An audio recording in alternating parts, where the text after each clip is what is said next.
비상사태의 시작은 단 한 줄이었습니다. 한국인 기술자 전원 구금. 2025년 9월 죄 없는 한국인 노동자 317명이 구금됐고 뒤이어 H-1B 비자 수수료를 무려 100배나 인상해버린 미국. 동맹을 강조하던 미국이 스스로 신뢰를 부셨습니다. 우리 미국은 한국이 빠져도 아무런 문제 없습니다. 미국의 오만함은 하늘을 찔렀고 모든 게 미국의 계획대로 흘러가는 것만 같았죠. 하지만 바로 그때 러시아의 충격적인 발표 한마디에 미국의 청사진은 갈기갈기 찢겼습니다. 대한민국과 손잡고 북극을 개척하겠습니다. 도대체 무슨 일이 벌어진 걸까요? 한국이 증명한 북극 패권의 기록, 지금 바로 시작합니다. 북극에서 가장 중요한 게 뭔지 아십니까?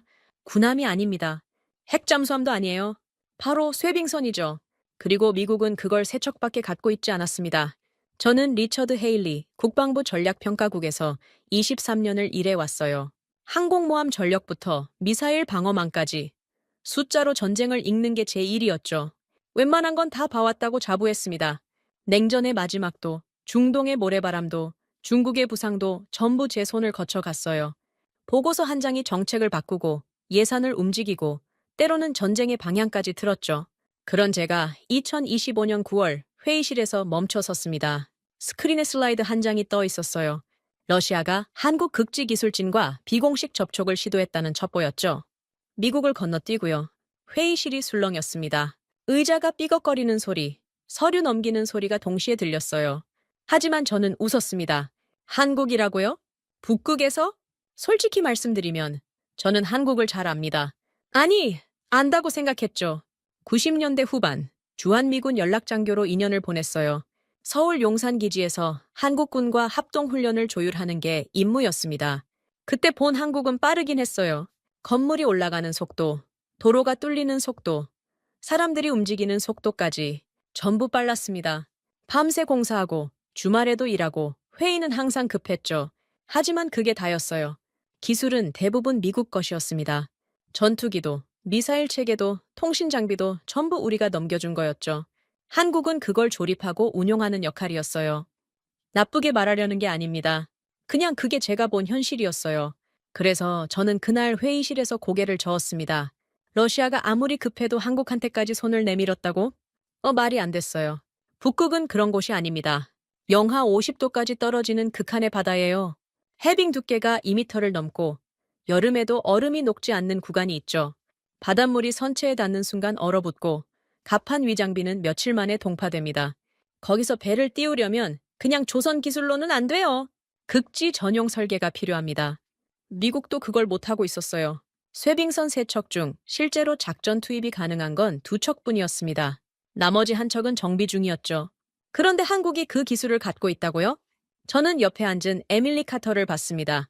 백악관 국가안보회의 소속 북극 정책 조율을 담당하는 인물이었어요. 에밀리는 표정이 굳어 있었습니다. 볼펜을 손가락 사이에서 돌리다가 멈춘 상태였죠. 리처드, 어떻게 보십니까? 저는 어깨를 으쓱했어요. 블러핑 아닐까요? 러시아가 우리 반응 보려고 흘린 거 아닙니까? 에밀리는 고개를 저었습니다. 출처가 2군데예요. 하나는 유럽 쪽, 하나는 아시아 쪽. 교차 검증됐습니다. 그제야 분위기가 심상치 않다는 걸 느꼈어요. 하지만 여전히 납득이 안 됐습니다. 러시아가 북극 항로를 상업화하려는 건 알고 있었어요. 시베리아 북쪽을 지나 유럽과 아시아를 잇는 백길. 수에즈 운하보다 열흘 넘게 단축되는 루트죠. 문제는 얼음이었습니다. 그 얼음을 뚫으려면 쇠빙선이 필요하고 쇠빙선을 만들려면 기술이 필요해요. 러시아는 쇠빙선을 30척이나 갖고 있었습니다. 세계 최대 규모였죠. 핵 추진 쇠빙선만 7척이에요. 그런데 왜 한국 기술이 필요한 겁니까? 저는 손을 들었어요. 잠깐요. 러시아는 쇠빙선이 충분하지 않습니까? 30척이면 북극 전역을 커버하고도 남죠. 정보국 소속 분석관이 대답했습니다. 숫자는 많습니다. 하지만 상업화는 다른 문제예요. 지금 러시아 쇠빙선은 군사용이랑 연구용이 대부분이죠. 민간 화물선을 호위하면서 수지 타산을 맞추려면 효율이 필요합니다. 효율이라. 저는 고개를 끄덕였어요. 그 말은 이해가 됐습니다. 하지만 그게 왜 한국이어야 하는지는 여전히 모르겠더군요. 중국이 있지 않습니까? 세계 최대 조선국이에요. 유럽도 있고요. 핀란드는 쇠빙선의 원조 아닙니까? 굳이 비북극권 국가인 한국을 택할 이유가 뭡니까? 회의는 2시간 넘게 이어졌습니다. 결론은 나지 않았어요. 러시아의 의도가 뭔지, 한국이 실제로 응할 건지, 우리가 어떻게 대응해야 하는지 전부 불확실했죠. 회의가 끝나고 저는 에밀리와 복도에서 마주쳤습니다. 창문으로 오후 햇살이 들어오고 있었어요. 에밀리가 먼저 말을 꺼냈습니다. 리처드, 최근에 조지아 건 봤죠? 저는 멈췄습니다. 조지아, 며칠 전 터진 사건이었어요. 조지아주 산업 현장에서 대규모 단속이 있었습니다. 불법 체류 노동자를 잡는다는 명목이었죠. 그런데 거기서 한국인 기술자 수백 명이 구금됐어요. 비자 문제가 있었다나요? 반도체 공장이랑 배터리 공장에서 일하던 엔지니어들이었습니다. 사흘 만에 전세기로 송환됐어요. 한국 언론이 난리였다고 들었습니다. 동맹국 국민을 범죄자 취급했다면서요. 수갑까지 채웠다는 사진이 퍼졌다고 하더군요. 저는 그 뉴스를 대수롭지 않게 넘겼습니다. 이민국 업무였으니까요. 국방부랑은 상관없는 일이라고 생각했어요. 그런데 에밀리 표정이 심각했습니다. 비자 수수료 인상건도 알죠? 알고 있었어요. H-1B 비자, 전문직 취업 비자, 수수료가 100배로 올랐습니다. 신규 신청자부터 적용된다고 했죠. 기존 $2,000 초반대에서 20만 달러가 넘어간 겁니다. 저는 고개를 끄덕였어요. 그게 이 건이랑 무슨 상관입니까? 에밀리가 한숨을 쉬었습니다. 타이밍이에요, 리처드. 구금, 송환, 비자 인상. 이게 다 이 달 안에 터졌어요. 한국 여론이 어떻게 됐겠습니까? 저는 잠시 생각했습니다. 한국 여론이요? 솔직히 신경 쓸 겨를이 없었어요. 동맹이란 건 감정이 아니라 이익으로 굴러가는 거니까요. 그래서요? 에밀리가 저를 똑바로 쳐다봤습니다. 러시아가 왜 지금 접촉했겠습니까? 우리가 문을 닫고 있을 때 러시아는 문을 열고 있는 거예요. 그 말에 저는 대답하지 못했습니다. 하지만 인정하고 싶지 않았어요. 한국이 러시아한테 넘어간다고? 말도 안 되는 소리였습니다. 저는 고개를 저었어요. 에밀리, 한국은 동맹입니다. 70년 넘게 우리랑 같이 해왔어요. 러시아가 손짓 몇 번 한다고 돌아설 나라가 아닙니다. 에밀리는 아무 말 없이 저를 바라봤습니다. 그 눈빛이 불편했어요. 마치 제가 뭔가 놓치고 있다는 듯한 눈이었죠. 저는 사무실로 돌아왔습니다. 책상에 앉아 창밖을 내다봤어요. 워싱턴의 9월은 아직 따뜻했습니다. 북극의 얼음바다가 실감나지 않았죠. 한국이라, 극지 기술이라. 저는 속으로 중얼거렸습니다. 그건 불가능해요. 한국은 그런 나라가 아닙니다. 우리 기술을 받아서 조립하는 나라지 스스로 뭔가를 만들어내는 나라가 아니에요. 적어도 저는 그렇게 알고 있었습니다. 하지만 한 가지 질문이 머릿속에서 떠나지 않았어요. 회의실에서부터 계속 맴돌던 질문이었죠. 왜 러시아는 한국인가? 그 답을 저는 아직 몰랐습니다. 왜 하필 한국인가? 그 질문이 사흘째 머릿속을 떠나지 않았습니다. 사무실 천장을 올려다보면 그 질문이 떠올랐고 커피를 마시다가도 문득 그 생각이 끼어들었어요. 밤에 잠자리에 누우면 더 심해졌죠. 눈을 감아도 회의실 스크린에 떴던 그 슬라이드가 보였습니다. 러시아가 손을 내밀 상대는 많았어요. 중국이 있었습니다. 세계 최대 조선국이죠. 연간 선박 건조량의 절반 이상을 중국이 차지하고 있었어요. 값도 쌌습니다. 인건비가 낮으니까요. 유럽도 있었어요. 핀란드는 쇠빙선의 원조 아닙니까? 100년 넘게 극지 선박을 만들어 온 나라죠. 노르웨이도 북극권 국가고 독일은 정밀공학 강국입니다. 러시아가 기술 협력을 원한다면 당연히 그쪽을 먼저 두드려야 했어요. 그런데 한국이라고요? 북극권도 아닌 나라. 위도로 치면 뉴욕이랑 비슷한 위치에 있는 나라. 얼음 바다와는 거리가 먼 나라였습니다. 저는 이해가 안 됐어요. 그래서 직접 파보기로 했습니다. 일주일 뒤 저는 알래스카에 있었습니다. 주노 인근의 해안경비대 기지였어요. 북극 작전의 전초 기지라고 불리는 곳이었죠. 비행기에서 내리자마자 칼바람이 얼굴을 때렸습니다. 9월인데도 체감 온도는 영하였어요. 기지사령관 마이클 덩컨 대령이 저를 맞았습니다. 악수를 나누는데 덩컨 대령의 손이 거칠었어요. 20년 넘게 북극 바다를 누빈 사람의 손이었죠. 헤일리 평가관, 워싱턴에서 뭘 보러 오신 겁니까? 저는 솔직하게 말했어요. 쇠빙선 현황을 직접 보고 싶습니다. 던컨 대령의 표정이 미묘하게 변했습니다. 입꼬리가 살짝 내려갔어요. 좋은 소식은 아니라는 뜻이었죠. 우리는 지프를 타고 부두로 향했습니다. 창밖으로 회색 바다가 보였어요. 파도가 낮게 출렁이고 멀리 산등성이에는 눈이 쌓여 있었습니다. 여기서 북쪽으로 더 가면 진짜 북극이 시작되는 거였죠. 부두에 도착하자 배 한 척이 눈에 들어왔습니다. 폴라스타, 미국 해안경비대의 중형 쇄빙선이었어요. 길이 122m, 배수량 13,500톤. 숫자만 보면 듬직했습니다. 하지만 가까이 가자 상태가 보였어요. 선체 곳곳에 녹이 슬어 있었습니다. 페인트가 벗겨진 자리에 붉은 얼룩이 퍼져 있었죠. 갑판 위 크레인은 덮개가 씌워진 채 움직이지 않았습니다. 던컨 대령이 말했어요. 70년대 후반에 건조됐습니다. 거의 50년 된 배죠. 저는 고개를 끄덕였어요. 50년이라 사람으로 치면 은퇴할 나이였습니다. 현재 상태는 어떻습니까? 던컨 대령이 한숨을 쉬었어요. 작전 가능합니다. 하지만 연간 운항 일수가 줄고 있어요. 정비 시간이 늘어나고 있거든요.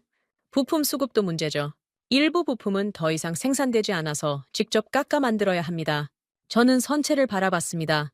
바람이 불어와 깃발이 펄럭였어요. 성조기 아래로 녹슨 선체가 보였죠. 묘한 대조였습니다. 다른 쇄빙선은요. 던컨 대령이 고개를 돌렸어요.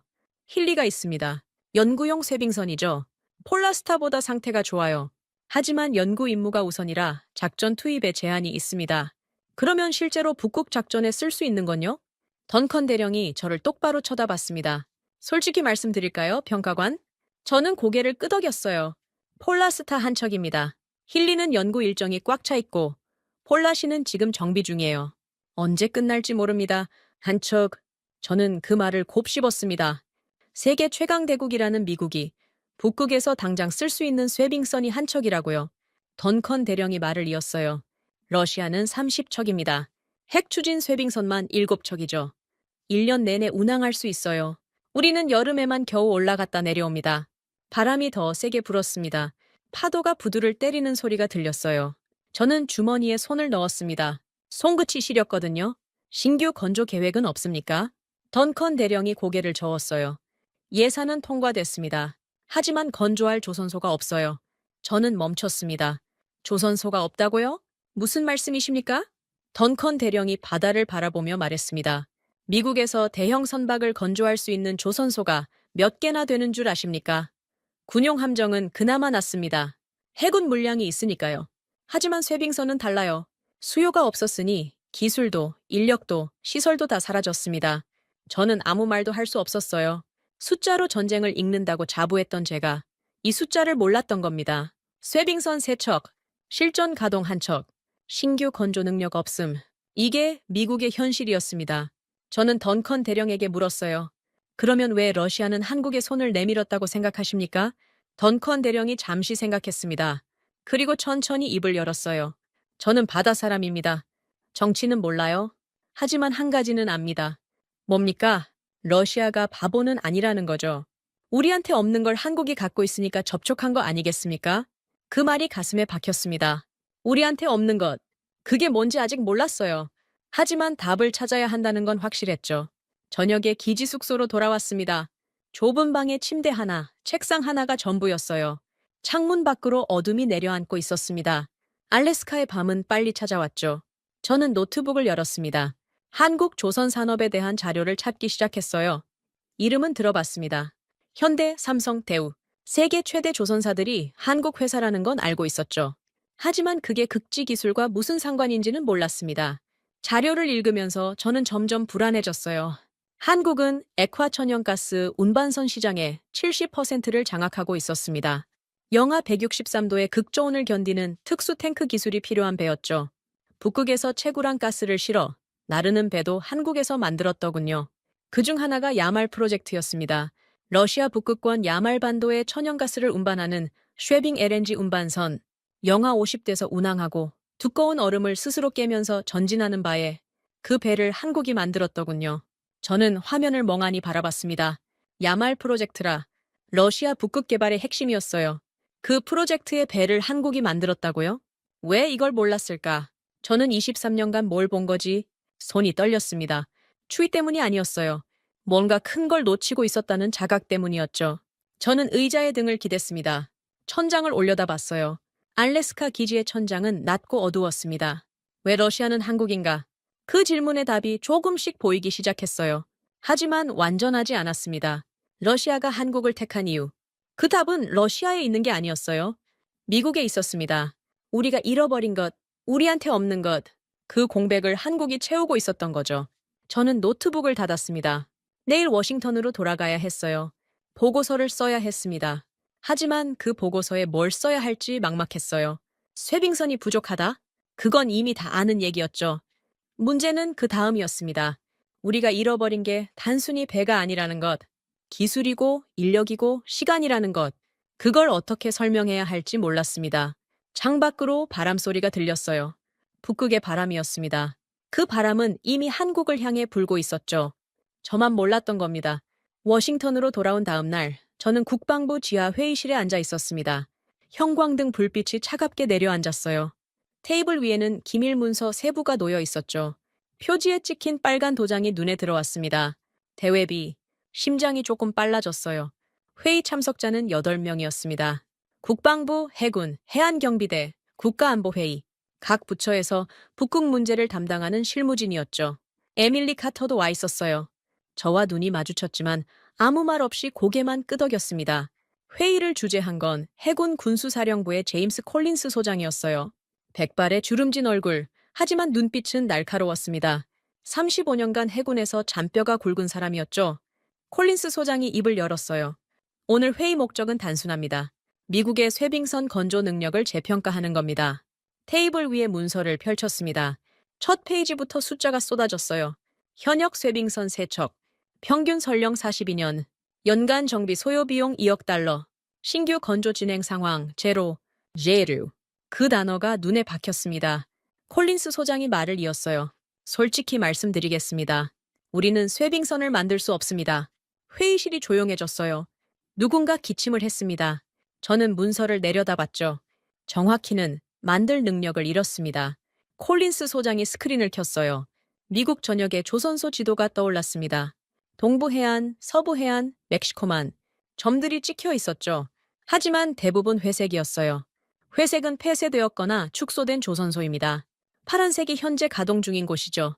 파란 점은 손에 꼽을 정도였습니다. 7개. 그 중에서도 대형 선박을 건조할 수 있는 곳은 4곳뿐이었어요. 이 4곳 중 쇠빙선 건조 경험이 있는 조선소가 몇 개인지 아십니까? 콜린스 소장이 회의실을 둘러봤습니다. 아무도 대답하지 않았어요. 없습니다. 그 한마디가 회의실에 떨어졌습니다. 무거운 침묵이 이어졌죠. 콜린스 소장이 설명을 계속했어요. 마지막으로 미국에서 쇠빙선을 건조한 게 1976년입니다. 폴라스타와 폴라시 2척이요. 그 이후로 단 한 척도 만들지 않았습니다. 저는 빠르게 계산했어요. 1976년이면 거의 50년 전이었습니다. 반세기 동안 쇠빙선을 안 만들었다고요? 그동안 무슨 일이 있었던 겁니까? 제가 물었어요. 콜린스 소장이 저를 쳐다봤습니다. 수요가 없었습니다. 헤일리 평가관. 냉전이 끝나고 북극의 전략적 가치가 떨어졌어요. 예산은 다른 곳으로 갔죠. 항공모함, 이지스함, 잠수함. 당장 필요한 것들이 있었으니까요. 이해는 됐습니다. 하지만 납득은 안 됐어요. 그래도 기술은 남아있어야 하지 않습니까? 설계도라도요. 콜린스 소장이 고개를 저었어요. 설계도는 있습니다. 문제는 그걸 읽을 수 있는 사람이 없다는 거죠. 스크린에 새로운 자료가 떠올랐습니다. 미국 조선산업 인력 현황. 그래프가 오른쪽 아래로 곤두박질 치고 있었어요. 1980년대에 미국 조선산업 종사자가 18만 명이었습니다. 지금은 3만 명이 안 됩니다. 그나마 대부분 군함 정비에 투입되고 있어요. 저는 그래프를 바라봤습니다. 선이 떨어지는 각도가 가팔랐어요. 추락이라고 밖에 표현할 수 없었죠. 쇠빙선은 일반 선박과 다릅니다. 콜린스 소장이 말했어요. 선체 구조부터 달라요. 얼음의 압력을 견뎌야 하니까 강판 두께가 2배 이상입니다. 용접 기술도 특수하죠. 극저온에서 금속이 깨지지 않게 해야 해요. 추진 시스템도 다르고 선형 설계도 완전히 다릅니다. 그런 기술을 가진 엔지니어가 없다는 말씀입니까? 은퇴했거나 세상을 떠났습니다. 기술 전수가 안 됐어요. 수요가 없으니 후배를 키울 이유도 없었죠. 저는 의자 등받이에 기댔습니다. 머릿속이 복잡해졌어요. 에밀리가 손을 들었습니다. 그러면 외국에 발주하는 건 어떻습니까? 한국이나 일본, 핀란드 같은 나라예요. 콜린스 소장의 표정이 굳어졌어요. 법적으로 불가능합니다. 존스 액트 때문이죠. 존스 액트. 저도 들어본 적 있었어요. 1920년에 만들어진 법이었습니다. 미국 내 해상 운송에 쓰이는 선박은 미국에서 건조해야 한다는 내용이었죠. 군용 선박도 마찬가지입니다. 해안경비대 쇠빙선은 국내에서 만들어야 해요. 외국 조선소는 선택지가 아닙니다. 회의실이 다시 조용해졌어요. 에밀리가 볼펜을 테이블 위에 내려놓았습니다. 탁 하는 소리가 크게 들렸죠. 저는 문서를 다시 펼쳤어요. 다음 페이지에는 조선소 실태 조사 결과가 있었습니다. 미시시피주 파스카골라, 버지니아주 뉴포트 뉴스, 메인주 베스. 이름은 거창했지만 내용은 암담했어요. 설비 노후화, 숙련공 부족, 하청업체 폐업, 원자재 수급 불안. 한 문장이 눈에 들어왔습니다. 쇠빙선 건조를 위한 기술 기반 재구축에 최소 15년 소요 예상. 15년. 저는 그 숫자를 2번 읽었어요. 15년이면 2040년이었습니다. 콜린스 소장이 스크린을 바꿨어요. 이번에는 사진이었습니다. 어떤 조선소의 회의실 같았어요. 테이블 위에 설계도 뭉치가 놓여 있었고 주변에 사람 6명이 서 있었죠. 지난달 뉴포트 뉴스 조선소에서 찍은 사진입니다. 쇠빙선 설계 검토 회의였어요. 사진 속 사람들의 표정이 어두웠습니다. 한 사람은 설계도를 들고 있었는데 고개를 갸웃거리고 있었어요. 저 설계도는 폴라스타 원본입니다. 50년 전 도면이죠. 문제는 저기 있는 엔지니어 중 누구도 이 도면을 제대로 해석하지 못했다는 겁니다. 저는 사진을 뚫어지게 바라봤어요. 설계도 위에 선들이 보였습니다. 복잡한 곡선과 숫자들. 저한테는 그냥 선에 불과했죠. 소장님, 제가 입을 열었어요. 그러면 지금 미국은 쇠빙선을 만들 수도 없고 고칠 수도 없다는 말씀이십니까? 콜린스 소장이 저를 똑바로 쳐다봤습니다. 한동안 침묵이 흘렀어요. 그리고 천천히 고개를 끄덕였습니다. 그렇습니다. 헤일리 평가관. 그게 현실입니다. 가슴이 답답해졌어요. 숨이 막히는 것 같았습니다. 저는 23년간 미국의 전력을 평가해 왔어요. 항공모함 11척, 핵 잠수함 70척, 전투기 수천 대. 그 숫자들이 자랑스러웠습니다. 그런데 쇠빙선은 3척. 만들 능력도 없고 고칠 인력도 없고. 이게 같은 나라 얘기입니까? 회의가 끝난 뒤 저는 복도에 서 있었습니다. 창문 밖으로 워싱턴의 하늘이 보였어요. 구름이 낮게 깔려 있었습니다. 비가 올 것 같았죠. 에밀리가 다가왔어요. 어떻게 생각해요, 리처드? 저는 한숨을 쉬었습니다. 러시아가 바보가 아니라는 거 이제 알겠어요? 에밀리가 고개를 끄덕였죠. 러시아는 이걸 알고 있었던 거예요. 미국이 쇠빙선을 만들 수 없다는 걸. 그래서 우리를 건너뛴 거죠. 저는 창밖을 바라봤습니다. 러시아가 한국에 손을 내민 이후 이제 조금씩 윤곽이 잡혔어요. 미국은 빠져 있었습니다. 처음부터 선택지가 아니었던 거예요. 우리가 스스로 선택지에서 내려온 거죠. 50년 동안 아무것도 안 하면서요. 저는 주먹을 쥐었습니다. 손톱이 손바닥을 파고들었어요. 아팠지만 그게 나았습니다. 이 상황보다는요. 러시아는 이 현실을 이미 계산하고 있었습니다. 우리만 몰랐던 거예요. 아니, 알면서도 외면했던 건지도 모르죠. 저는 사무실로 돌아갔습니다. 책상 위에 알래스카에서 가져온 사진이 있었어요. 폴라스타의 녹슨 선체. 그 사진이 다르게 보였습니다. 저건 그냥 낡은 배가 아니었어요. 미국이 잃어버린 것들의 증거였습니다. 기술, 인력, 시간, 그리고 자만심. 우리는 너무 오래 자만했어요. 그 대가를 이제 치르고 있는 거였죠. 30척. 러시아가 운용하는 쇠빙선의 숫자였습니다. 그중 핵 추진이 7척, 디젤 추진이 23척. 저는 사무실 책상에 앉아 그 숫자를 노려보고 있었어요. 모니터 불빛이 얼굴에 차갑게 내려앉았죠. 30대 셋, 10배 차이였습니다. 아니, 실전 가동률을 따지면 15배, 20배도 넘었어요. 이건 경쟁이 아니었습니다. 게임 자체가 성립하지 않았죠. 저는 의자를 뒤로 밀었어요. 천장을 올려다봤습니다. 국방부 사무실의 천장은 낮고 답답했어요. 마치 지금 제 머릿속 같았죠. 에밀리가 보내준 자료를 다시 열었습니다. 북극 항로 현황 분석 보고서, 국가안보회의에서 작성한 문서였어요. 이번엔 제대로 읽어보기로 했습니다. 첫 페이지부터 지도가 나왔어요. 북극해를 중심으로 러시아, 캐나다, 노르웨이, 알래스카가 둘러싸고 있었죠. 러시아 북쪽 해안선을 따라 빨간 선이 그어져 있었습니다. 북동 항로, 시베리아 북쪽을 지나 유럽과 아시아를 잇는 백길이었어요. 그 옆에 파란 선이 하나 더 있었죠. 수에즈 운하를 거치는 기존 항로였습니다. 두 선의 길이 차이가 한눈에 보였어요. 빨간 선이 훨씬 짧았습니다. 자료에 따르면 로테르담에서 부산까지 기존 항로로 21,000km, 북동 항로로는 13,000km, 8,000km가 줄어드는 거였어요. 항해 시간으로 치면 열이틀에서 15세. 저는 계산기를 두드렸습니다. 연료비, 인건비, 보험료. 열이틀이면 어마어마한 돈이었어요. 컨테이너선 한 척이 하루에 쓰는 연료가 수백 톤입니다. 거기에 선원 월급, 항구 사용료, 운하 통행료까지. 문제는 얼음이었습니다. 다음 페이지에 빙두께 지도가 나왔어요. 북극해를 색깔로 구분한 지도였죠. 파란색은 얼음이 얇은 구간, 빨간색은 두꺼운 구간. 여름에는 파란색이 많았습니다. 7월부터 10월까지 대략 넉 달 동안 항해가 가능했어요. 이걸 운항창이라고 부르더군요. 아이스 윈도우, 얼음이 열리는 시간. 하지만 겨울에는 지도가 온통 빨갛게 변했습니다. 해빙 두께가 2m를 넘고 어떤 구간은 3m까지 올라갔어요. 일반 화물선은 꿈도 꾸지 못할 두께였죠. 여기서 러시아의 쇠빙선이 등장하는 거였습니다. 30척의 쇠빙선이 화물선을 호위하면서 얼음을 깨고 나아가는 거예요. 핵 추진 쇠빙선은 연료 보급 없이 몇 년씩 운항할 수 있었습니다. 겨울에도 영하 50대에서도 멈추지 않았죠. 저는 자료를 넘겼어요. 러시아의 북극 전략이라는 제목이 붙은 섹션이었습니다.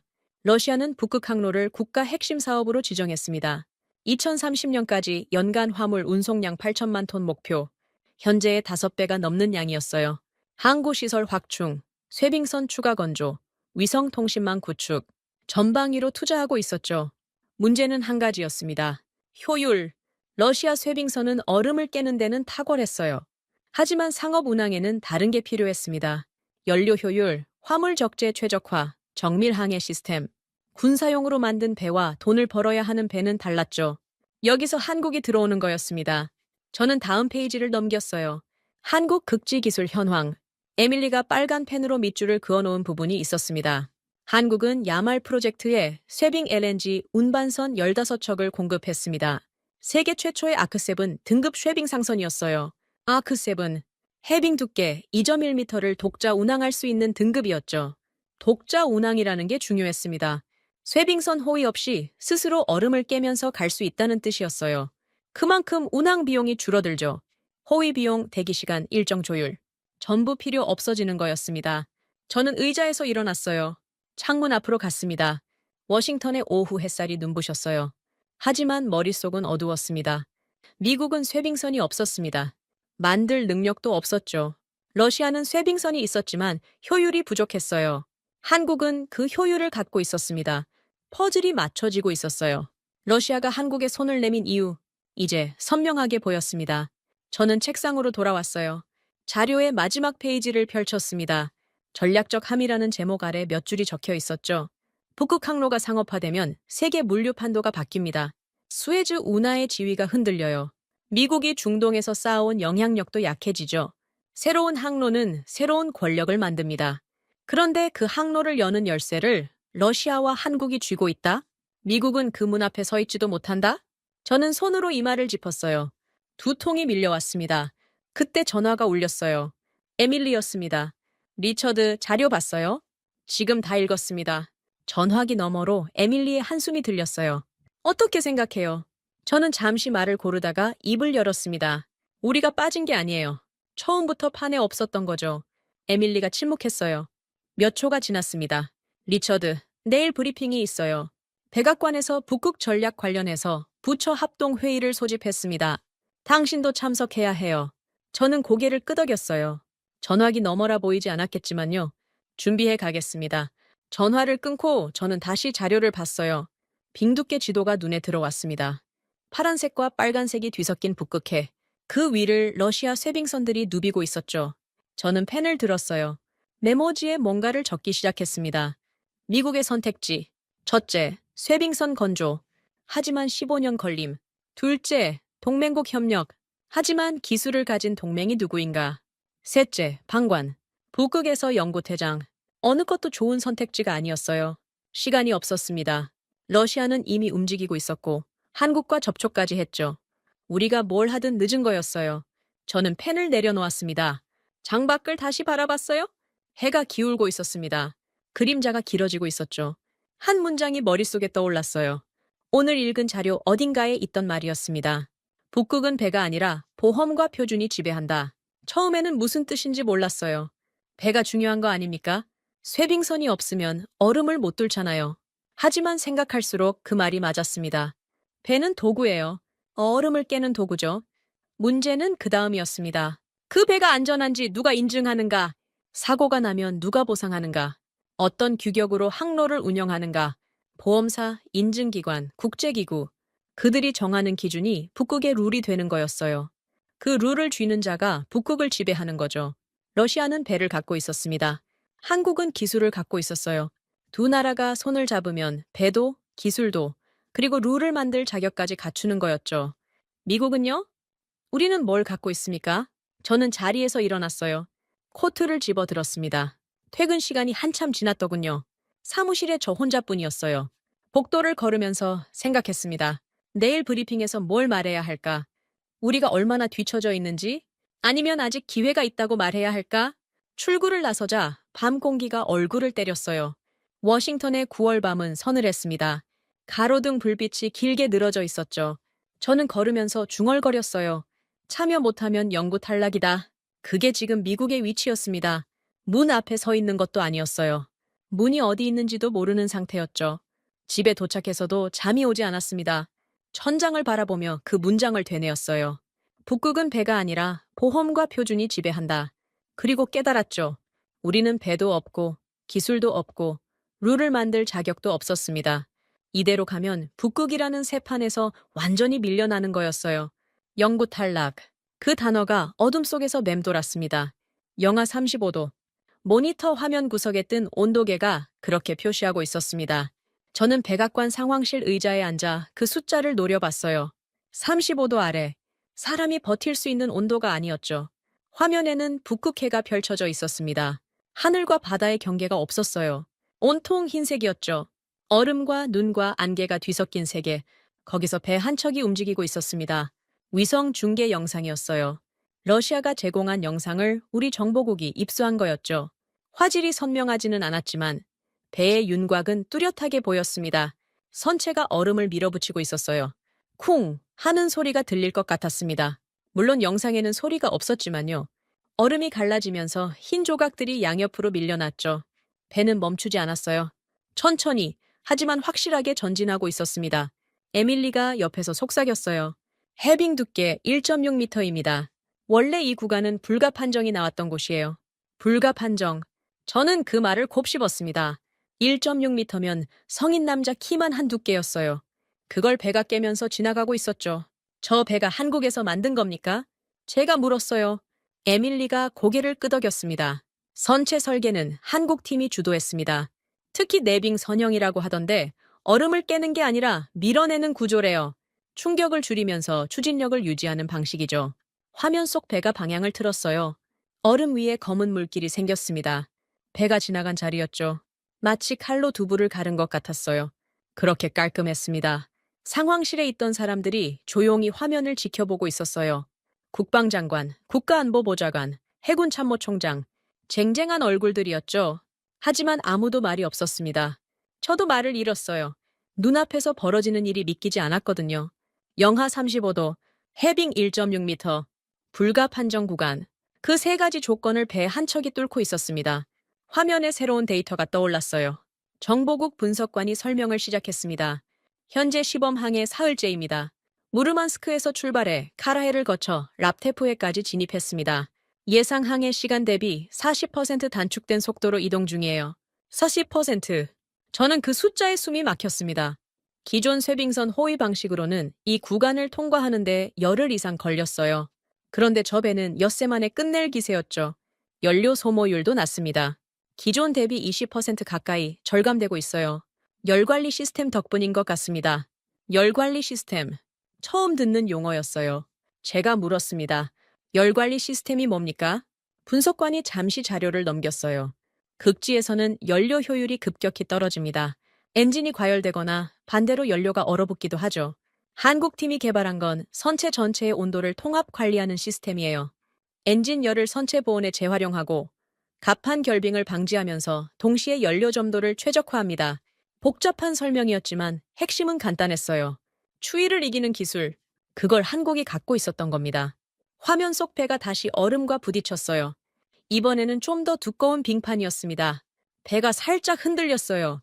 하지만 곧 균형을 잡고 전진했죠. 저는 주먹을 꽉 쥐었습니다. 손바닥에 땀이 났어요. 왜 이렇게 긴장되는지 모르겠더군요. 저건 미국 배도 아닌데 국방장관이 입을 열었습니다. 저 배가 성공하면 어떻게 됩니까? 분석관이 대답했어요. 북극 항로 상업화가 현실이 됩니다. 지금까지는 여름 몇 달만 운항이 가능했어요. 하지만 저 기술이라면 운항창이 크게 늘어납니다. 겨울에도 일부 구간은 통과할 수 있게 되죠. 보험은요? 에밀리가 끼어들었습니다. 그게 핵심입니다, 장관님. 지금 북극 항로 보험료가 수에즈보다 5배 이상 비싸요. 리스크가 높으니까요. 하지만 저 배가 안전성을 증명하면 보험료가 내려갑니다. 그러면 상업성이 생기는 거죠.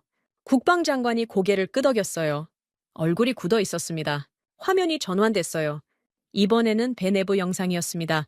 조종실 같았어요. 여러 대의 모니터 앞에 사람들이 앉아 있었죠. 한국어가 들렸습니다. 자막이 떴어요. 빈갑 안정, 선체 응력 정상 범위, 추진력 유지, 현재 속도 8노트, 외기 온도 영하 37도, 선내 온도 22도, 담담한 목소리들이었어요. 긴장감은 있었지만 패닉은 없었죠. 마치 일상적인 업무를 수행하는 것 같았습니다. 영하 37도의 얼음 바다 위에서요. 저는 그 모습을 보면서 이상한 감정을 느꼈어요. 질투도 아니고 분노도 아니었습니다. 경외. 그게 맞는 표현이었어요. 저건 그냥 배가 아니었습니다. 수십 년간 쌓아온 기술의 결정체였죠. 극저온 설계, 내빙 선형, 열관리 시스템, 그 모든 게 합쳐져서 불가능을 가능으로 바꾸고 있었어요. 화면이 다시 바깥 영상으로 돌아왔습니다. 배가 넓은 빙판 위를 지나고 있었어요. 해가 낮게 떠 있었습니다. 북극의 해는 지평선을 스치듯 돌아요. 그 옅은 빛 아래서 배의 선체가 반짝였죠. 얼음이 갈라지는 모습이 보였습니다. 흰 조각들이 솟아올랐다가 양쪽으로 밀려났어요. 마치 바다가 길을 내주는 것 같았습니다. 배는 그 길을 따라 묵묵히 전진했죠. 해군 참모총장이 중얼거렸어요. 저걸 우리가 만들 수 없다니. 아무도 대답하지 않았습니다. 할 말이 없었으니까요. 영상이 끝났어요. 화면이 검게 변했습니다. 상황실의 침묵이 내려앉았죠. 국가안보보좌관이 입을 열었습니다. 시범 항해는 언제 끝납니까? 분석관이 대답했어요. 이틀 후 예정입니다. 베링 해협까지 통과하면 종료예요. 성공 가능성은요? 현재 진행 상황으로 보면 90% 이상입니다. 90%. 거의 확정이나 마찬가지였어요. 국방장관이 자리에서 일어났습니다. 모두가 따라 일어났죠. 추가 보고가 있으면 즉시 올리세요. 그 말을 끝으로 회의가 끝났어요. 사람들이 하나둘 상황실을 빠져나갔습니다. 저는 자리에 남아 있었어요. 검게 꺼진 화면을 바라봤습니다. 조금 전까지 얼음 바다를 가르던 배의 모습이 눈에 선했죠. 에밀리가 다가왔어요. 리처드, 괜찮아요? 저는 고개를 저었습니다. 모르겠어요. 뭘 느껴야 하는 건지. 에밀리가 제 옆에 섰어요. 같이 빈 화면을 바라봤습니다. 저도 그래요. 저게 우리 동맹국 기술이라는 게 다행인 건지 아니면 더 문제인 건지. 저는 한숨을 쉬었어요. 한국이 러시아랑 손을 잡으면 어떻게 되는 겁니까? 에밀리가 대답하지 않았습니다. 대답할 수 없었겠죠. 저도 답을 알고 있었으니까요. 상황실을 나서면서 저는 생각했습니다. 영하 35도, 해빙 1.6m. 그 조건에서 배가 전진하는 모습, 그건 단순한 기술 시연이 아니었어요. 선언이었습니다. 우리는 할 수 있다는 선언, 북극을 열 수 있다는 선언, 그리고 미국은 그 선언을 지켜볼 수밖에 없었죠. 복도를 걸으면서 분석관이 했던 말이 떠올랐어요. 이제 숫자와 인증만 남았습니다. 숫자, 40% 단축, 20% 절감. 그 숫자들이 검증되면, 인증, 국제기관이 안전성을 승인하면 북극 항로는 현실이 되는 거였어요. 그리고 그 현실에 미국은 없었습니다. 저는 건물을 나서며 하늘을 올려다봤어요. 워싱턴의 하늘은 맑았습니다. 북극의 흰 세계와는 너무 달랐죠. 하지만 그 먼 얼음 바다에서 일어난 일이 이 도시의 운명을 바꾸려 하고 있었어요. 저는 그걸 알면서도 아무것도 할 수 없었습니다. 그냥 지켜볼 수밖에요. 시범 항해가 성공했다는 소식은 이틀 뒤에 들려왔습니다. 예상대로였어요. 아니, 예상보다 빨랐죠. 베링 해협 통과까지 총 5일. 기존 기록보다 40% 이상 단축된 시간이었습니다. 저는 그 소식을 사무실에서 들었어요. 커피잔을 들고 있었는데 손이 멈췄습니다. 김이 모락모락 피어오르는 걸 멍하니 바라봤죠. 성공! 그 단어가 머릿속에서 맴돌았어요. 한국과 러시아가 해낸 겁니다. 미국 없이요? 일주일 뒤 저는 런던에 있었습니다. 로이드 보험사 본사였어요. 세계 해상 보험의 중심지죠. 북극 항로 보험료 재산정 회의가 열렸거든요. 미국 국방부에서 옵저버 자격으로 참석하라는 지시가 내려왔습니다. 런던의 가을은 우중충했어요. 비가 내리다 말다를 반복했죠. 회의장에 들어서자 세계 각국에서 온 사람들이 보였습니다. 보험사 임원들, 해운회사 대표들, 각국 정부 관계자들, 양복 차림의 사람들이 낮은 목소리로 대화를 나누고 있었어요. 저는 구석 자리에 앉았습니다. 옵저버니까요? 발언권은 없었어요. 그냥 듣고 보고하는 게 제 역할이었죠. 회의가 시작됐습니다. 로이드 보험사의 수석 분석가가 스크린 앞에 섰어요. 중년의 영국인이었습니다. 안경 너머로 날카로운 눈빛이 보였죠. 오늘 안건은 북극 항로 해상보험료 재산정입니다. 스크린에 그래프가 떠올랐어요. 지난 10년간 북극 항로 보험료 추이였습니다. 선이 높이 솟아 있었어요. 수에즈 항로의 5배에서 7배 수준이었죠. 기존 보험료가 높았던 이유는 명확합니다. 리스크가 컸으니까요. 분석가가 설명을 이어갔어요. 해빙 충돌, 기상 악화, 구조 지연. 사고가 나면 대응이 어려웠습니다. 북극해에는 항구도, 구조선도 부족하니까요. 보험사 입장에서는 당연히 프리미엄을 높게 책정할 수밖에 없었죠. 고개를 끄덕이는 사람들이 보였어요. 다 아는 얘기였으니까요. 하지만 최근 상황이 달라졌습니다. 스크린이 바뀌었어요. 시범항해 데이터가 떠올랐습니다. 제가 백악관 상황실에서 봤던 그 숫자들이었죠. 항해 시간 40% 단축, 연료 소모 18% 절감, 선체 손상 제로, 긴급 상황 발생 제로. 이 데이터가 검증되면 리스크 평가를 수정해야 합니다. 회의장이 술렁였어요. 여기저기서 속삭이는 소리가 들렸습니다. 한 해운회사 대표가 손을 들었어요. 독일 사람이었습니다. 보험료가 얼마나 내려갈 수 있습니까? 분석가가 잠시 생각했어요. 보수적으로 잡아도 30%는 가능합니다. 추가 데이터가 축적되면 50%까지 볼 수 있어요. 50%. 회의장이 다시 웅성거렸습니다. 저는 계산을 해봤어요. 대형 컨테이너선 한 척이 북극 항로를 통과할 때 보험료가 대략 수백만 달러였습니다. 50%가 줄면 수백만 달러가 절약되는 거였죠. 연간 수백 척이 다니면 수십억 달러. 숫자가 커지자 머리가 어지러웠어요. 회의는 계속됐습니다. 다음 안건은 탄소 배출이었어요. 북극 항로는 수에즈 항로보다 거리가 30% 이상 짧습니다. 당연히 연료 소모가 줄고 탄소 배출도 감소하죠. 스크린에 새로운 데이터가 떠올랐어요. 이산화탄소 배출량 비교. 북극 항로가 수에즈 대비 15% 적었습니다. 유럽연합의 탄소 규제가 강화되고 있습니다. 해운사들은 탄소 배출을 줄여야 해요. 북극 항로가 대안이 될 수 있습니다. 저는 펜을 꺼내 메모했어요. 보험료 절감, 연료비 절감, 탄소 비용 절감. 세 가지가 동시에 이루어지는 거였습니다. 그게 무슨 뜻인지 알았어요. 북극 항로가 단순히 빠른 길이 아니라 싼 길이 되는 거였죠. 싸면 사람들이 쓰게 됩니다. 쓰면 인프라가 생기고요. 인프라가 생기면 표준이 만들어져요. 표준, 그게 핵심이었습니다. 회의 중반에 러시아 측 대표가 발언했어요. 외교관이었습니다. 유창한 영어로 말했죠. 러시아는 북극 항로의 안전과 효율을 위해 국제사회와 협력할 준비가 되어 있습니다. 우리는 표준을 만들고 싶습니다. 모두가 따를 수 있는 표준을요. 표준을 만들고 싶다. 저는 그 말에 등이 서늘해졌어요. 표준을 만드는 자가 판을 지배합니다.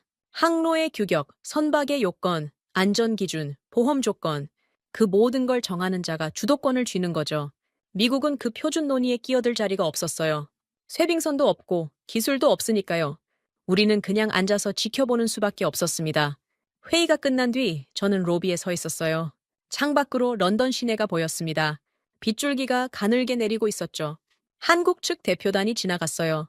양복 차림의 남자 넷이었습니다. 그중 한 명과 눈이 마주쳤어요. 40대 초반쯤 되어 보였습니다.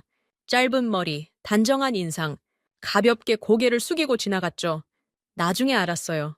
그 사람이 윤석진이었습니다. 시범항해 선박의 설계를 주도한 엔지니어.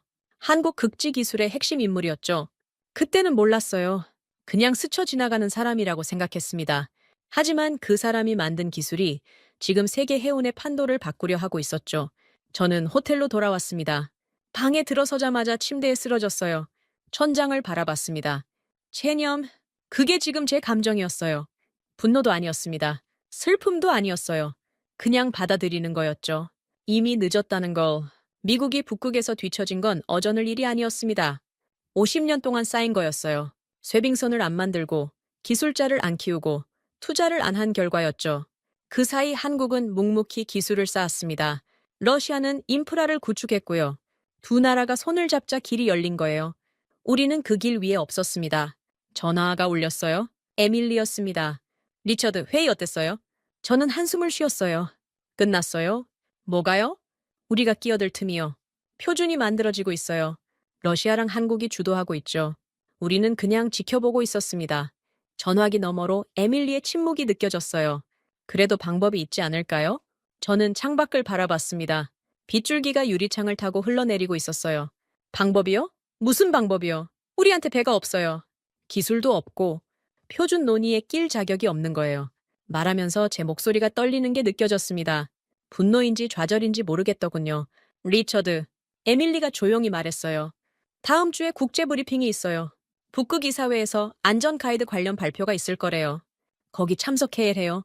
북극 이사회, 북극권 8개국이 모인 국제기구였습니다. 미국도 회원국이었죠. 무슨 발표인데요? 아직 확실하지 않아요. 하지만 인증 관련이라는 얘기가 있어요.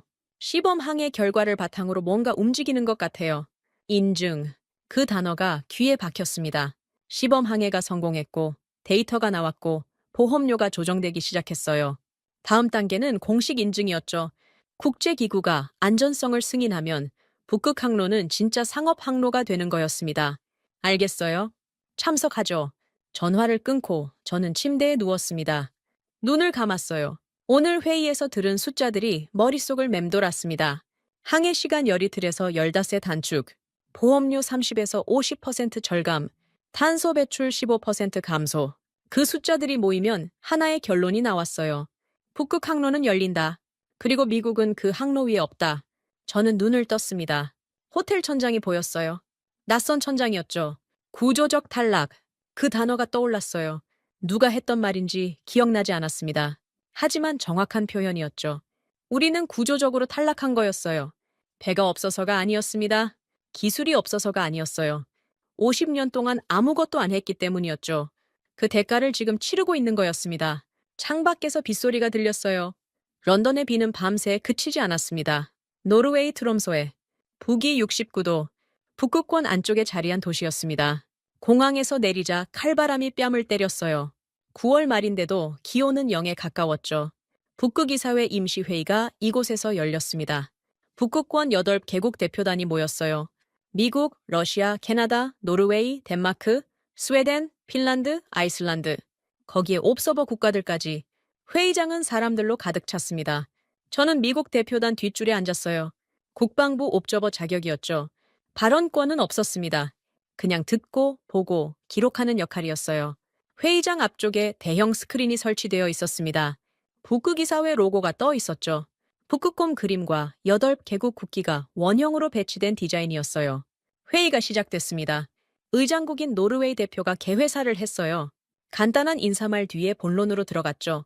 오늘 안건은 북극 항로 상업 운항 안전 가이드라인 예비 승인입니다. 스크린이 바뀌었어요. 시범 항해 데이터가 떠올랐습니다. 제가 여러 번 봤던 숫자들이었죠.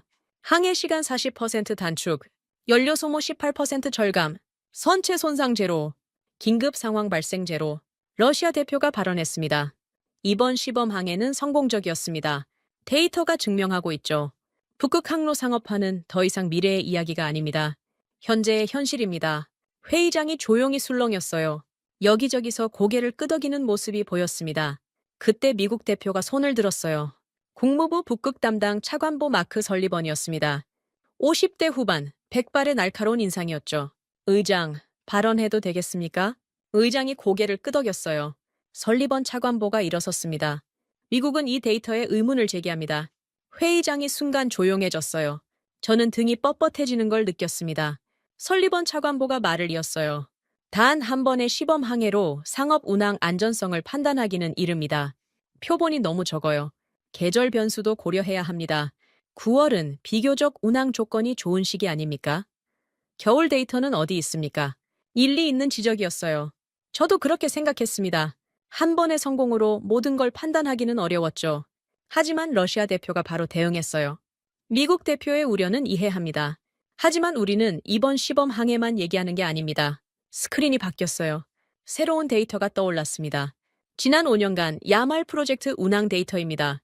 한국에서 건조한 쇠빙 LNG 운반선 15척의 기록이죠. 저는 눈을 크게 떴어요. 오, 년치 데이터라고요? 총 운항 횟수 320호일, 평균 항해 시간 단축률 38%, 연료 효율 개선 17%, 그리고 중대 사고 건수 제로, 숫자들이 스크린에 나열됐습니다. 회의장이 다시 술렁였어요. 러시아 대표가 계속했습니다. 이건 한 번의 시범 항해가 아닙니다. 5년간 300회 이상 검증된 결과예요. 겨울 운항 데이터도 포함되어 있습니다. 영하 45도, 해빙 두께 2m 이상 구간도 통과했죠. 설리번 차관보의 표정이 굳어졌어요. 반박할 말을 찾는 것 같았습니다. 그래도 사고 리스크는 여전히 존재합니다. 북극해에서 사고가 나면 구조가 어렵습니다. 그 점은 어떻게 설명하시겠습니까? 좋은 지적이었어요. 북극해에는 항구도 적고 구조선도 부족했으니까요. 하지만 이번에는 한국 측 대표가 일어섰습니다. 런던에서 스쳐 지나갔던 그 사람이었어요. 윤석진, 극지기술총괄이라는 직함이 붙어 있었습니다. 발언해도 되겠습니까? 의장이 허락했어요. 윤석진이 마이크 앞에 섰습니다. 사고 리스크에 대해 말씀드리겠습니다. 스크린이 또 바뀌었어요. 이번에는 기술 도면 같은 게 떠올랐습니다. 저희가 설계한 선박에는 다중 안전 시스템이 탑재되어 있습니다. 선체 이중 구조, 실시간 빈갑 모니터링, 자동 항로 보정 시스템, 사고가 나기 전에 위험을 감지하고 회피합니다. 윤석진의 목소리는 차분했어요. 감정이 없었죠. 그냥 사실을 나열하는 투였습니다. 지난 5년간 야말 프로젝트에서 긴급 상황이 발생한 건 23번입니다. 하지만 단 한 번도 중대 사고로 이어지지 않았어요. 시스템이 사전에 대응했기 때문이죠. 스크린에 그래프가 떠올랐어요. 사고 발생률과 대응 성공률. 대응 성공률이 100%였습니다. 결론적으로 사고 및 지연 리스크가 기존 대비 60% 감소했습니다. 이건 추정치가 아닙니다. 실측 데이터예요. 60%. 저는 그 숫자를 메모했어요. 손이 떨렸습니다. 회의장이 조용해졌어요. 설리번 차관보가 입을 열려다 멈췄습니다. 더 이상 반박할 근거가 없어 보였죠. 의장이 말했어요. 다른 의견 있으십니까? 침묵이 흘렀습니다. 캐나다 대표가 손을 들었어요. 캐나다는 이 데이터를 신뢰합니다.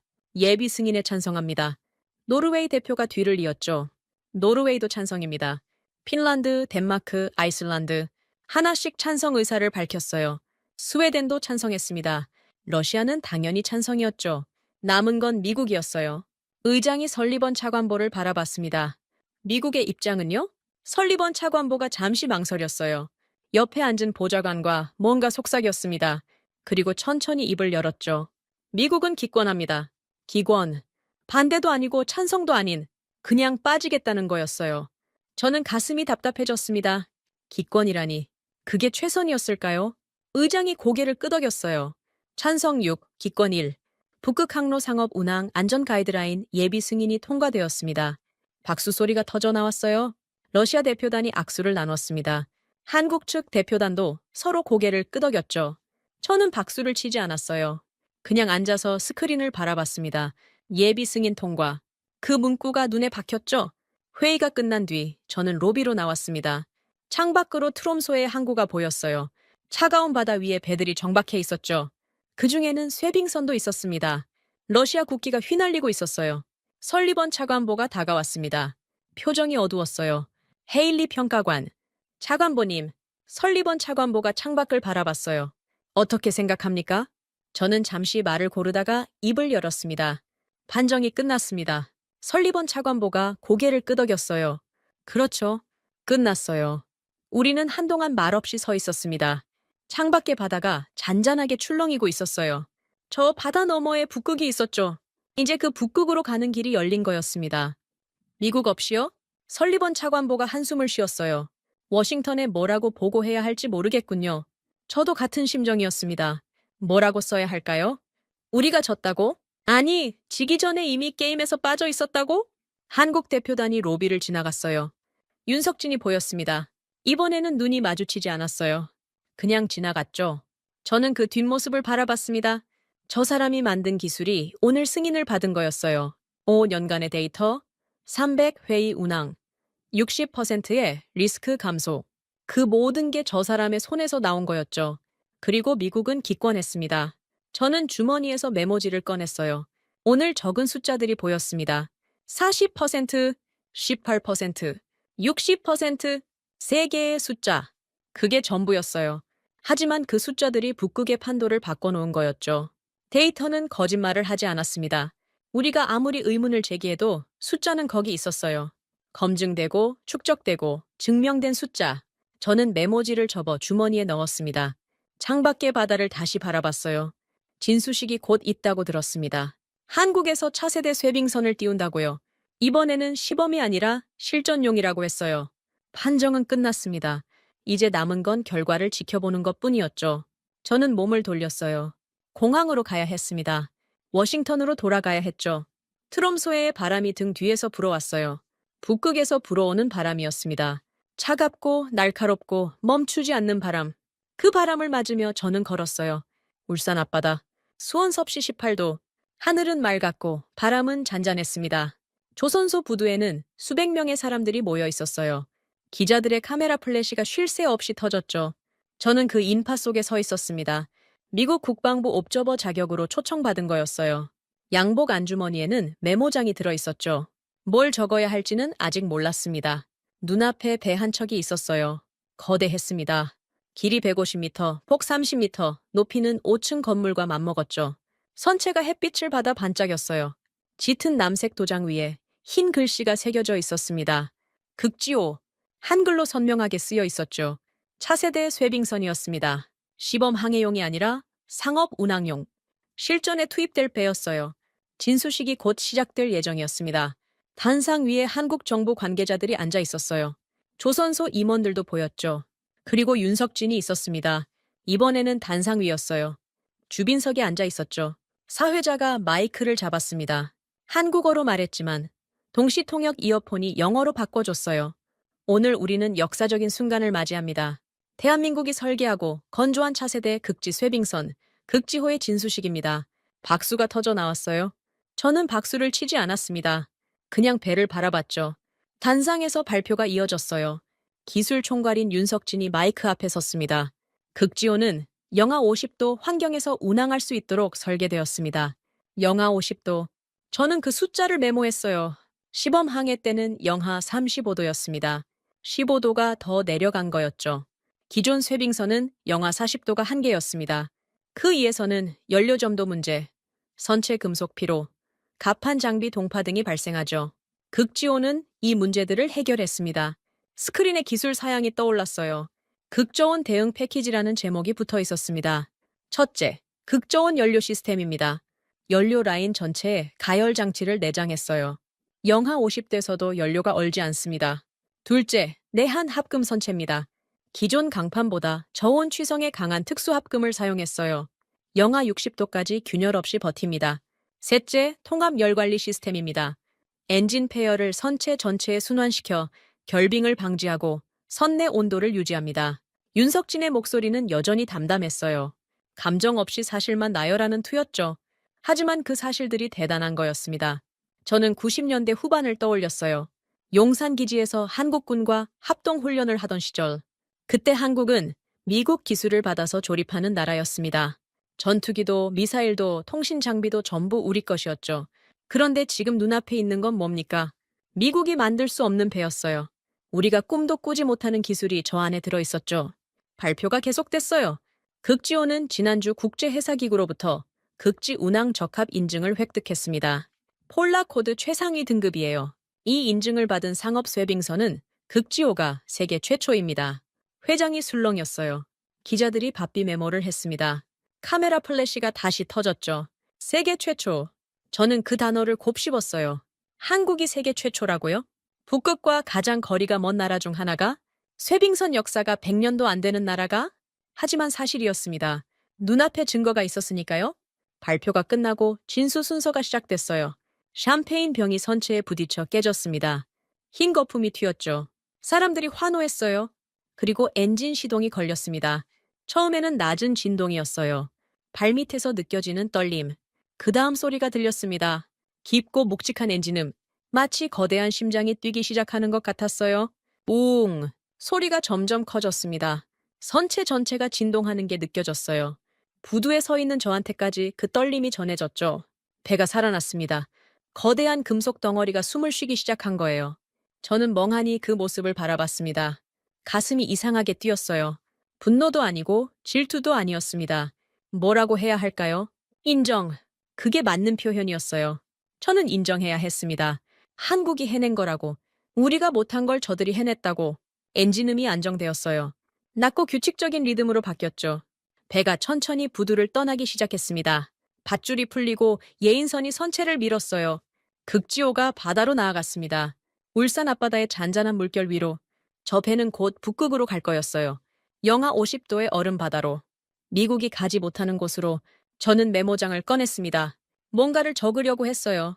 하지만 손이 움직이지 않았습니다. 뭘 적어야 할지 모르겠더군요. 진수식이 끝난 뒤 리셉션이 열렸어요. 조선소 내 연회장이었습니다. 샴페인과 핑거푸드가 돌았죠. 각국 대표들이 삼삼오오 모여 대화를 나눴어요. 저는 구석에 서 있었습니다. 샴페인 잔을 들고 있었지만 마시지는 않았어요. 누군가 다가왔습니다. 윤석진이었어요. 헤일리 평가관이시죠? 저는 고개를 끄덕였어요. 어떻게 제 이름을 아십니까? 윤석진이 미소를 지었습니다. 처음 보는 표정이었어요. 지금까지는 무표정하거나 담담한 모습만 봤거든요. 명단에 있었습니다. 국방부 옵저버라고요. 저는 잠시 망설이다가 입을 열었어요. 대단한 배입니다. 윤석진이 고개를 끄덕였죠. 감사합니다. 솔직히 말씀드리면 저는 한국을 과소평가했습니다. 그 말이 입에서 나오는 게 이상했어요. 하지만 사실이었으니까요. 윤석진이 저를 바라봤습니다. 눈빛이 차분했어요. 많은 분들이 그러셨죠. 처음에는요. 저는 고개를 끄덕였어요. 언제부터 이 기술을 개발하셨습니까? 윤석진이 잠시 생각했어요. 20년쯤 됐습니다. 처음에는 아무도 관심 없었어요. 북극이요? 한국이 왜요? 그런 반응이었죠. 20년. 저는 그 숫자를 곱씹었어요. 미국이 쇠빙선을 방치하는 동안 한국은 20년간 준비했던 거였습니다. 포기하고 싶지 않으셨습니까? 윤석진이 미소를 지었어요. 매일 포기하고 싶었죠. 하지만 멈추지 않았습니다.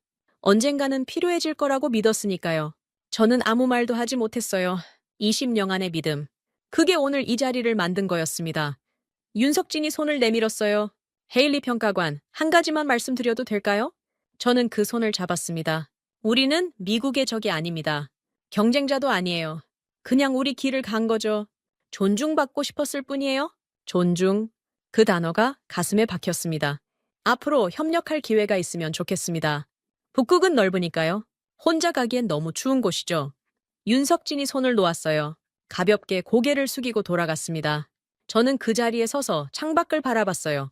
바다 위로 극지호가 보였습니다. 멀어지고 있었죠. 햇빛을 받아 선체가 반짝였어요. 저는 메모장을 다시 꺼냈습니다. 이번에는 손이 움직였어요. 한 문장을 적었습니다. 존중이 길을 연다. 그게 오늘 제가 배운 거였어요. 한국은 하청이 아니었습니다. 조립공도 아니었죠. 그들은 스스로 길을 만든 거였어요. 우리가 닫은 문 앞에서 포기하지 않고 다른 문을 열었습니다. 그리고 이제 그 문으로 세계가 지나가려 하고 있었죠. 저는 샴페인 잔을 내려놓았어요. 연회장을 나왔습니다. 바깥 공기가 시원했어요. 하늘이 맑았습니다. 바다가 반짝였죠. 저 멀리 극지호가 수평선을 향해 나아가고 있었어요. 저는 그 모습을 오래 바라봤습니다. 세상이 바뀌고 있었어요. 미국 중심의 질서가 흔들리고 있었죠. 북극에서, 바다에서, 기술에서 새로운 판이 짜이고 있었습니다. 한국은 그 판의 중심에 서 있었어요. 러시아와 손을 잡고 유럽과 협력하고 표준을 만들면서 미국은 지켜보는 수밖에 없었죠. 하지만 이상하게도 분노가 없었어요. 체념도 지나갔습니다. 남은 건 인정이었죠. 그리고 작은 희망. 윤석진이 했던 말이 떠올랐어요. 앞으로 협력할 기회가 있으면 좋겠다고. 북극은 혼자 가기엔 너무 추운 곳이라고. 어쩌면 아직 늦지 않았을지도 모릅니다. 우리가 태도를 바꾼다면, 압박이 아니라 존중으로 다가간다면, 저는 주머니에서 휴대폰을 꺼냈어요. 에밀리에게 메시지를 보냈습니다. 보고서 쓸 준비가 됐어요. 이번엔 제대로 쓰겠습니다. 전송 버튼을 누르고 하늘을 올려다봤어요. 구름 한 점 없는 맑은 하늘이었습니다. 어딘가에서 갈매기 소리가 들렸어요. 바다 냄새가 바람에 실려왔죠. 새로운 시대가 시작되고 있었습니다. 저는 그걸 인정하기로 했어요. 한국을 응원하신다면, 한국 최고, 한국은 아직 멀었다면, 한국 분발, 여러분들의 소중한 의견을 댓글로 적어주시면 감사드리겠습니다. 영상이 재밌으셨다면 구독과 좋아요 한 번씩 부탁드리겠습니다. 지금까지 감동유나였습니다.